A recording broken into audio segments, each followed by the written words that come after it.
নমস্কার, আমি শতাক্ষী কুণ্ডু। আমরা যারা কবিতা ভালোবাসির পেজে আজ উপস্থিত হয়েছি রিয়াদির আমন্ত্রণে। আমরা যারা কবিতা ভালোবাসি এই পেজটি বেশ কিছুদিন ধরেই বাংলা কবিতাকে মানুষের কাছে পৌঁছে দেওয়ার জন্য যে প্রয়াস চালিয়ে যাচ্ছে তা সত্যিই খুব প্রশংসনীয়। আমি চাইব ভবিষ্যতেও এই পেজটির প্রয়াস খুব সফলভাবে অব্যাহত থাকুক। জয় হোক বাংলা কবিতার, জয় হোক বাংলা কবিতার পাঠকের। আজ আমি নিজে লেখা 3টি কবিতা পড়ছি। প্রথম কবিতা, পারো যদি একা হয়েও।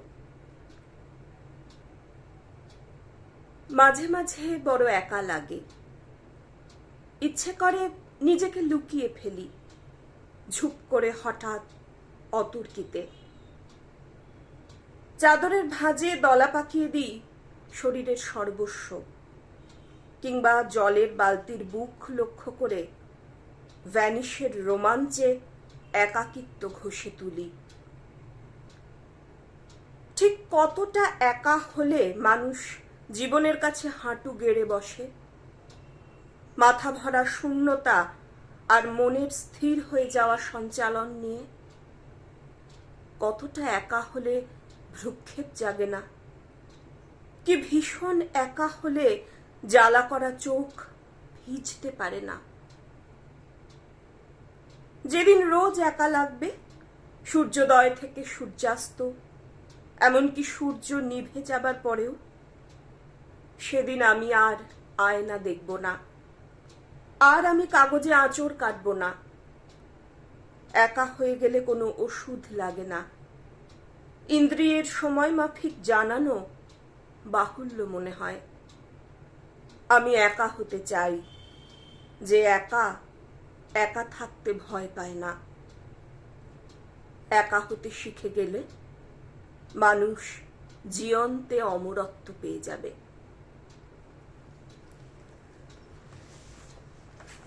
দ্বিতীয় কবিতা, চিহ্ন। অবিরাম রক্তক্ষরণ। রক্তের কি কোনো শব্দ আছে ঝরে পড়ার? ব্যথার কোনো শব্দ আছে কি? চোখের জলে যে আয়না সেজে ওঠে, তা ভেঙে যাবারও তো কোনো শব্দ হয় না। মৃত্যু নিঃশব্দে প্রবেশ করে পা টিপে টিপে। প্রতিটি ছেড়ে যাবার মধ্যে একলা অভিমান থাকে। নিঃসঙ্গ, প্রতারিত, নিঃস্ব একটা অভিমান। আলগোছে সাঁকো সরিয়ে রাখার সময় সে কোনো শব্দ করে না। শব্দহীন বৃত্তে একটা মানুষ ক্রমশ গাছ হয়ে ওঠে। ছায়া দিতে অস্বীকৃত সে গাছ। যে নীরবতার টাগ অফ ওয়ারে তুমি আমাকে টেনে এনেছ, একদিন দেখবে তুমি বিনা প্রতিদ্বন্দ্বিতায় জয়ী। সেখানে আমি নেই, কেবল ঠান্ডা মাটি আর একটা নয়নতারা। আমার শেষ কবিতা, মনে রেখো। আজকাল যে কোনো সময়ই চলে যেতে পারি, কড়া নাড়ার সুযোগ কি পাবো? যাই শব্দের প্রত্যুত্তরে বলতে নেই, শুনতেও তো মুহূর্ত লাগে। কতদিন তন্ন তন্ন করে খোঁজা হয়নি বাবার দেওয়া প্রথম উপহার।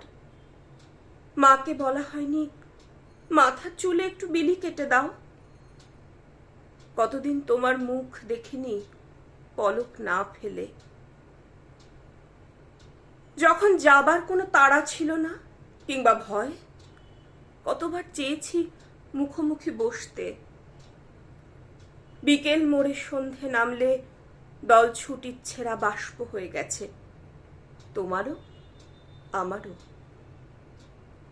কতবার বাবাকে নিয়ে বেড়াবো ভেবেছি পাহাড়ে, কতবার মনস্থ করেছি তৈরি করে দেব মায়ের নিজের বাড়ি।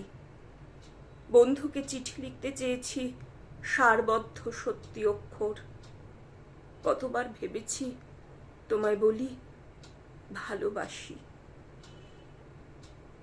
যদি আজ হঠাৎই চলে যেতে হয়, দপ করে নিভে যাবার মতো, এত সব না বলার পরেও, এত কিছু না করার পরেও, তবু চাই মনে রাখো।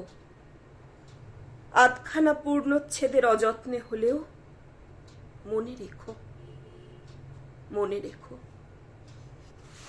নমস্কার।